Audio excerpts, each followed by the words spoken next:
থেকে স্টার্ট হয়েছে। জানুয়ারি 2024 আমাদের ফার্স্ট নোভাতে আসা এবং ডক্টর ওয়েন্ডি সান্যালের সাথে আমাদের ফার্স্ট মিট আপ হয়েছিল জানুয়ারিতে। ম্যামের সাথে যখন দেখা হয়, ম্যাম আমাদেরকে সাজেস্ট করেন আইভিএফ ট্রিটমেন্টের জন্য।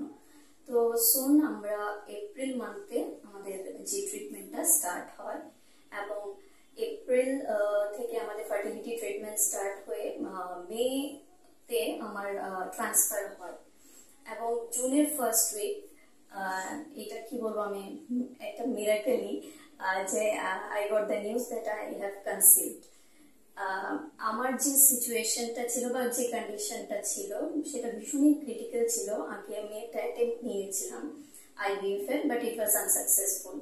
তো আমি খুব হোপ নিয়েই এসেছিলাম নোভাতে, বাট এসে আমি একদম মানে কি বলবো ফার্স্ট ট্রাইতেই একদম শর্ট টাইমে খুব ভালো রেজাল্ট পেয়েছি এবং doctor Wendy Sanyal she is god to me.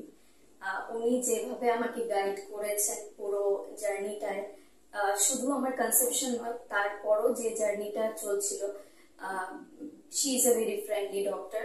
আর আমি বলবো যে যাদেরই এই ফার্টিলিটি ইস্যুস নিয়ে কিছু মানে জানার আছে বা তাদের ভয় আছে, তারা একদম নিঃসন্দেহে নোভা আইভিএফ ক্লিনিকে চলে আসতে পারে।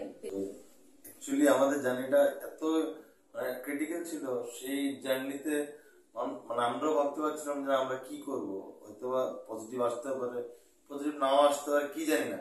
বাট আমাদেরকে ম্যাম যেভাবে এমপ্যাথাইজ করেছে, মানে ফাইন যে আমরা, আপনি চিন্তা করবেন না, আমার যা চিন্তা আছে আমাদের দিয়ে দিন, বাকি আমরা সামনে নেবো, কি করতে হবে না হবে। তো এখানে যখন ট্রিটমেন্ট আমাদের চলার সময়, তখন ল্যাবের যে যারা ছিলেন বা বাইরেও যারা ছিলেন, ডক্টররা ছিলেন, যারা স্টাফ ছিলেন, ওনারা সবাই আমাদেরকে এমপ্যাথাইজ করেছে সবকিছুতে। তো এই ফেসিলিটিতে আমরা এটা বলতে পারবো যে এখন মানে আমাদের জন্য তো নোভা সত্যি ভগবানের জায়গার মতোই, কারণ এখানের মধ্যে আমরা আমাদের পজিটিভ রেজাল্ট পেয়েছি আর পেয়ে কন্টিনিউ করছি। এখন আমাদের মানে বেবির এখন 4th মান্থ চলছে। সো এন্ড ওর দুষ্টুমি দেখে আমরা বলতে পারছি যে না, আমরা সত্যি ঠিক জায়গাতে এসেছিলাম। Thank you.